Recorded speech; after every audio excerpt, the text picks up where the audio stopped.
My son-in-law just raised his crystal glass, toasting to his magnificent new estate, while I stood trembling behind the kitchen door, dressed in a cheap waiter's vest.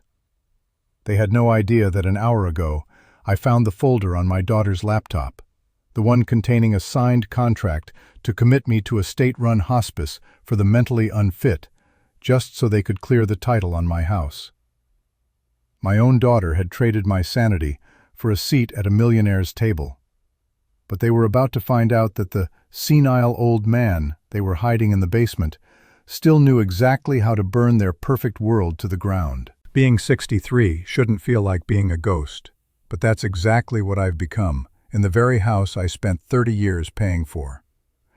After my wife passed, the silence in these hallways was deafening. So, when Ashley came to me with tears in her eyes, saying she wanted me to be a part of my grandson's daily life, I thought my prayers had been answered. I opened my doors and my checkbook, thinking I was building a legacy. I didn't realize I was actually signing my own eviction notice and providing the stage for a massive, twisted lie. Before we get deeper into how I discovered the horrifying truth behind their perfect family facade, make sure to subscribe to the channel. I'll be sharing how I handled this betrayal, and you won't want to miss the calculated moves that followed. The rules started small. I loved my grandson Leo more than life itself, so I agreed. I told myself it was a small sacrifice for my daughter's happiness.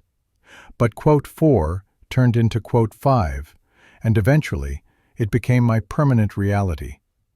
I was living in the shadows of my own home, eating cold leftovers while they feasted on catering paid for by my savings. I was a shameful secret, a stain on their upwardly mobile reputation that needed to be scrubbed away. The basement wasn't just a room anymore. It was my cage. At first, Ashley made it sound like a cozy retreat, but the reality was much colder. I could hear the mahogany floors upstairs, the ones I'd polished for years, creaking under the weight of expensive Italian shoes. Marcus, my son-in-law, had a laugh that sounded like gravel in a blender, especially when he was bragging about, quote, 6 wine cellar, my wine cellar. He'd cleared out my vintage collection weeks ago, claiming it was for a, quote, 7, but I knew he just wanted to look like a connoisseur in front of his wealthy associates. Every time a car pulled into the driveway, the routine was the same. Ashley would rush downstairs, her face tight with a forced smile that never reached her eyes. She'd kiss my cheek, but it felt like a cold transaction. I'd sit there in the dim light of a single bulb, listening to the muffled sounds of a life I was no longer allowed to lead. I felt like a ghost haunting my own property, watching my daughter transform into someone I didn't recognize, a social climber who viewed her own father as an embarrassing piece of old furniture that didn't fit the decor. The isolation was eating me alive. I'd try to catch a glimpse of my grandson, Leo, in the backyard, but Ashley would quickly steer him away if she saw me near the window. It was as if she was afraid my, quote, 9 was contagious. One afternoon, I tried to come up to the kitchen to get a glass of water, while Marcus's business partners were out on the terrace. Marcus caught me in the hallway. He didn't yell, he just gripped my arm firmly and whispered, "Henry, we talked about this. Don't make things difficult. Go back down." The look in his eyes wasn't just annoyance, it was pure, calculated disdain. That was the moment I realized I wasn't just a guest. I was a prisoner of their ambition. The humiliation started to bleed into my everyday survival. It wasn't just the isolation anymore. It was the deprivation. Ashley had taken control of my bank accounts under the guise of simplifying my bills so I could enjoy my retirement. But lately, when I asked for money for groceries or a new pair of walking shoes, she'd sigh as if I was asking for the moon. "Dad, the market is down, and the house maintenance is draining us. We have to be careful," she'd say, while wearing a new designer watch that cost more than my first car. I found myself counting the slices of bread in the pantry. I was eating generic crackers and cheap peanut butter in the basement, while the scent of seared scallops and expensive steak wafted through the vents from the kitchen above. One evening, I was so hungry, I waited until I heard their bedroom door close at midnight. I crept upstairs, my knees popping in the silence, just to find something substantial to eat. I opened the fridge, and it was packed with delicacies, fine cheeses, organic fruits, and premium meats. But there was a note taped to the shelf in Ashley's handwriting. For Friday's gala guest list, do not touch. I stood there in the glow of the refrigerator light, feeling a wave of shame wash over me. I was a 63-year-old man, a retired teacher who had helped hundreds of kids find their way in life. And here I was, scavenging like a stray dog in a house that still had my name on the deed. I looked at the trash can and saw empty containers of premium coffee, the kind I used to love. They were living like royalty on my dime, while I was literally losing weight because I didn't want to them by asking for a decent meal. The psychological toll was even worse. When I did manage to see my grandson Leo for a few minutes, he'd ask, my heart shattered. She wasn't just hiding me. She was preconditioning my grandson to think I was losing my mind. She was planting the seeds of my disappearance, making sure that when I was finally gone, even the child who loved me wouldn't question why. The walls were closing in, and I realized that if I didn't do something soon, I wouldn't just be a ghost, I'd be a memory. The discovery happened on a Tuesday, a day that started like any other. Ashley had rushed out to take Leo to a private lessons group, leaving her laptop open on the kitchen island, a rare mistake. I had come up to get some water, my head light from another breakfast of dry toast. The screen was bright, flickering with notifications. I shouldn't have looked, but a file name caught my eye. Estate Management and Transition Plan. I clicked it, my hands shaking. I expected to see a budget or maybe a renovation plan. Instead, I found a digital folder packed with scanned documents. There was a lease agreement, but it wasn't for a tenant. It was a fake contract stating that Marcus was the, quote, 17 of my property, and I was merely a, quote, 18. They had forged my signature so perfectly it made my stomach churn. They were using this document to prove to Marcus's wealthy parents, the Millers, that they were multimillionaires in their own right, securing a massive business investment based on a lie. But the deeper I scrolled, the darker it got. I found a spreadsheet titled, quote, 19. The Millers were sending Ashley $5,000 every month, specifically for my, quote, 20. I hadn't seen a doctor in 2 years. I hadn't even seen a fresh vegetable in weeks. They were pocketing the money to fund their luxury cars and club memberships while I withered away in the basement. The most chilling part was a PDF labeled, quote, 21. It was a series of notes Ashley had written to a local psychologist, claiming I was prone to, quote, 22, quote, 23, and, quote, 24. She was building a paper trail of lies to have me declared legally incompetent. I realized then that I wasn't just a secret to be hidden. I was a target to be eliminated. They weren't waiting for me to get old. They were actively manufacturing a reason to lock me away and take everything I had left. I stood in my own kitchen, surrounded by the evidence of my daughter's betrayal, and for the first time in a long time, I didn't feel like a victim. I felt a cold, sharp clarity. The quote 25 was gone. The man who was going to take them down had arrived. The realization that my own flesh and blood was planning to discard me like a broken toy changed something inside me. I sat back down in the shadows of the basement, but I didn't feel small anymore. I felt dangerous. I went back to that laptop and found the final piece of the puzzle, an email draft to a high-end, state-run facility titled Involuntary Admission Inquiry. Ashley had written that my condition was worsening and that she feared for the safety of her son.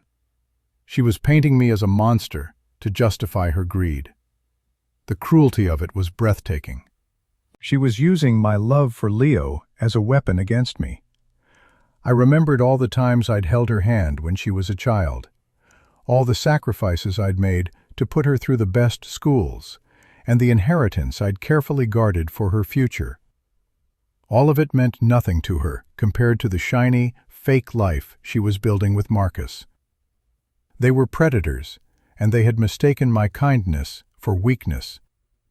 They thought I was a senile old man who couldn't even operate a smartphone, let alone dismantle their elaborate fraud. I knew I couldn't just confront them.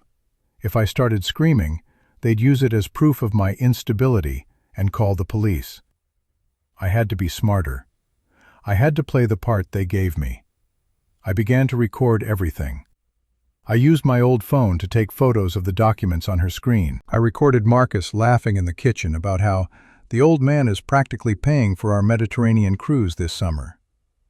Every insult, every neglected meal, and every lie was now a digital bullet in my magazine. I also noticed a calendar invite for the Grand Investment Dinner, happening in 3 days.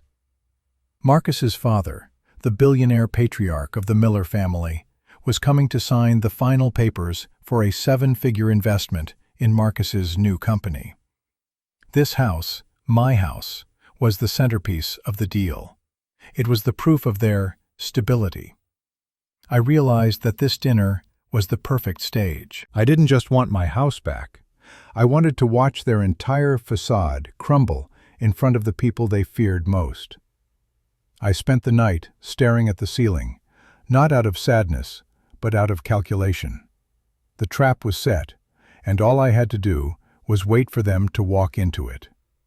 To destroy them, I had to become the very thing they wanted, a harmless, invisible shadow.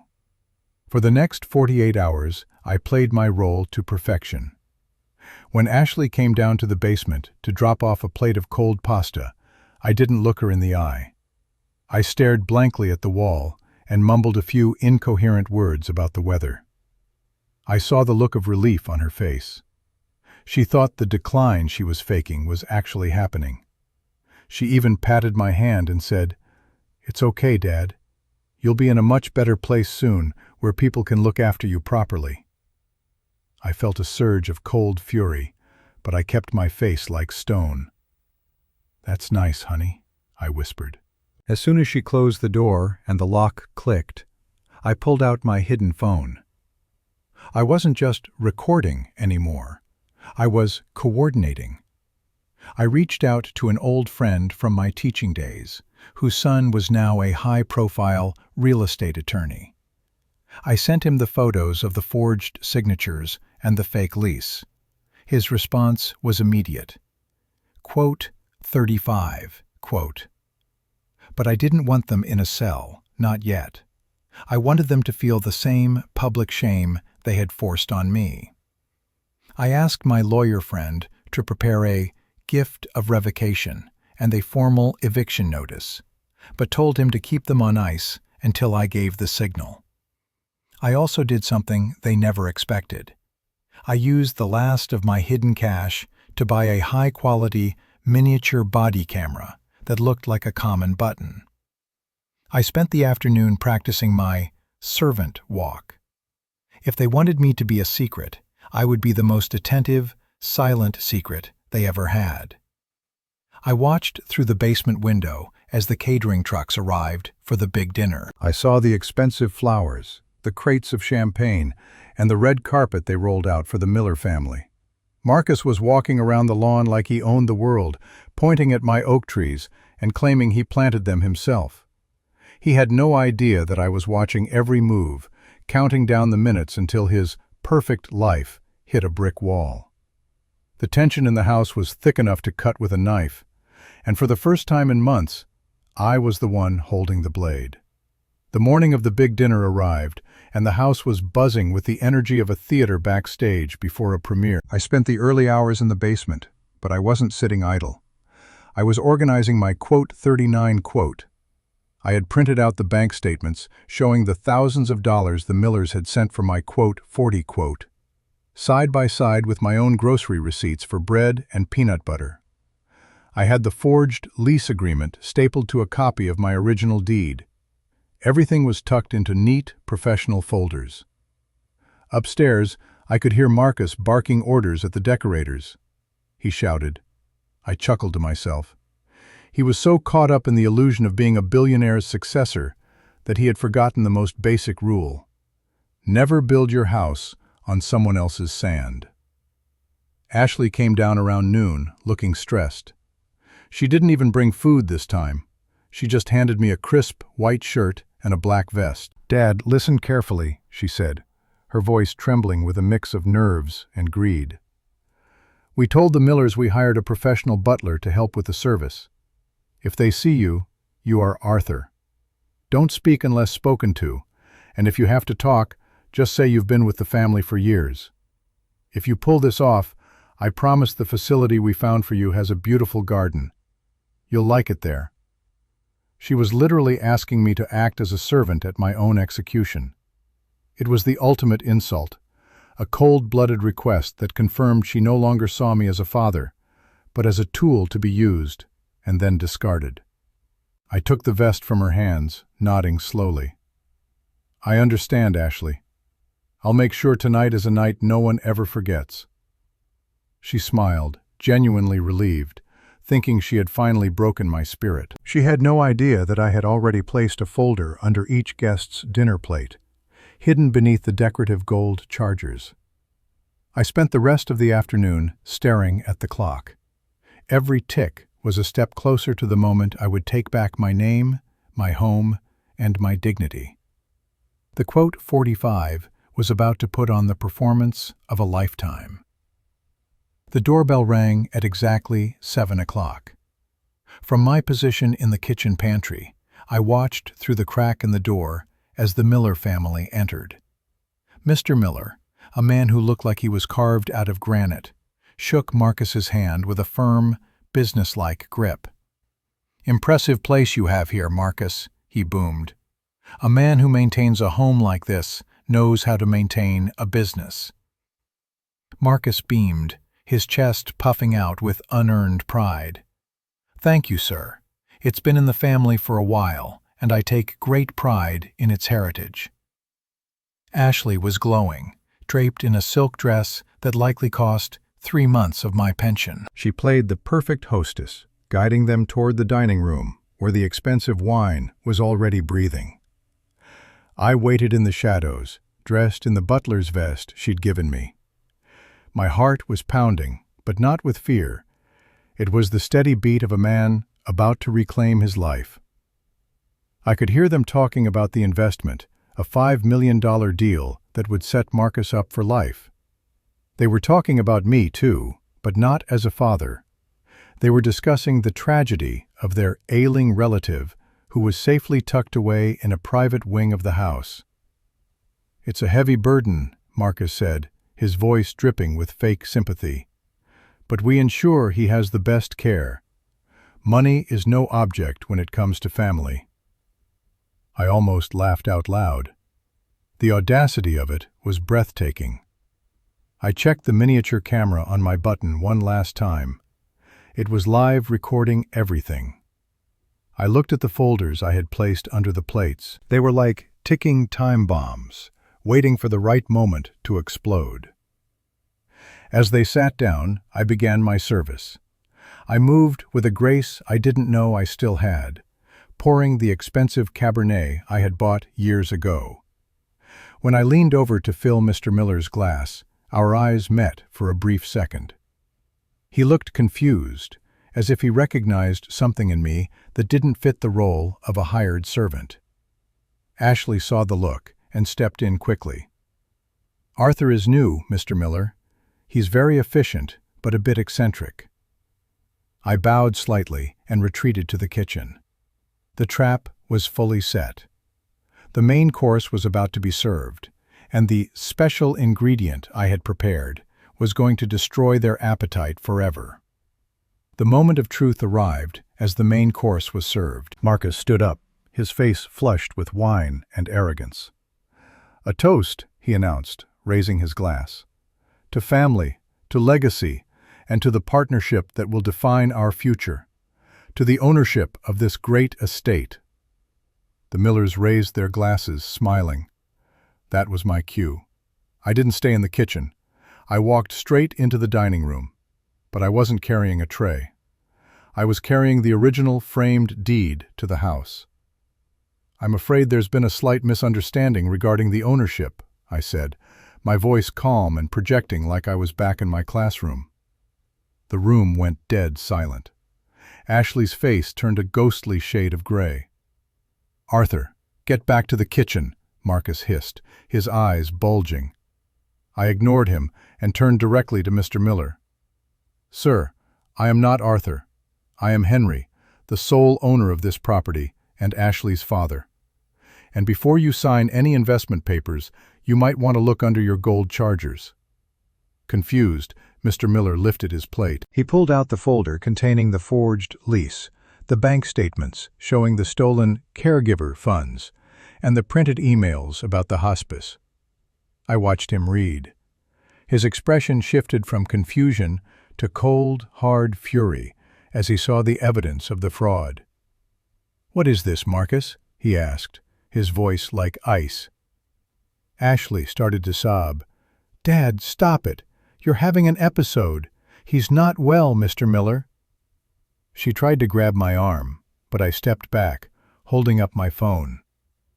"I've recorded every conversation for the last week, including the part where you discussed selling me out to a state home while living on my retirement savings." The explosion was magnificent. Mr. Miller stood up, threw the folder onto the table, and looked at Marcus with pure disgust. "You tried to secure a $5 million investment using a stolen house and a fake life? You're not a businessman, you're a common thief." He turned to his family. "We're leaving." As they walked out, Marcus tried to chase them, begging for a chance to explain, but the door slammed in his face. I stood in my dining room, the master of my house once again, while my daughter and her husband collapsed into the ruins of their own lies. The perfect family was dead, and I was the one who finally pulled the plug. The silence that followed the Millers' departure was the loudest thing I'd ever heard. Marcus was frozen, staring at the front door as if he could wish his $5 million dream back into existence. Ashley turned on me, her face twisted with a mix of rage and desperation. She screamed. I looked at her, not with anger, but with a deep, hollow pity. I said quietly, "The next morning, my lawyer friend arrived with the official eviction notices. I didn't give them a month, I gave them 24 hours. I watched from the porch as they stuffed their designer clothes into garbage bags, a fitting end for the perfect family. Marcus lost his job within the week. Turns out, word travels fast in the world of high finance when you try to defraud a billionaire." Ashley tried to apologize later, but the bridge wasn't just burnt, it was gone. I set up a trust fund for Leo that they can't touch, ensuring he'll have a real future, away from their toxic influence. A year has passed since that night, and my life looks nothing like the shadow it used to be. I didn't just stay in the house, I transformed it. I turned the basement, my former prison, into a bright, modern woodworking studio. I've started a small business building handcrafted furniture, and for the first time in my life, I'm not just a teacher or a father. I'm an artist. I travel. I've made new friends who actually value my company, and I've never felt more alive. I realized that 60 isn't the end. It was just the beginning of a chapter where I finally stopped living for people who only saw me as an obstacle. Looking back, I wonder, did I do the right thing by exposing them so publicly? Some say family should protect each other, no matter what. But I believe respect is a two-way street, and blood doesn't give anyone a license to be a monster. What would you have done in my place? Would you have stayed quiet for the sake of the family? Or would you have fought back like I did? Let me know in the comments. If you enjoyed this story of justice and starting over, please hit the like button and subscribe to the channel so you don't miss our next incredible stories. Your support means everything. The end. Thank you for listening.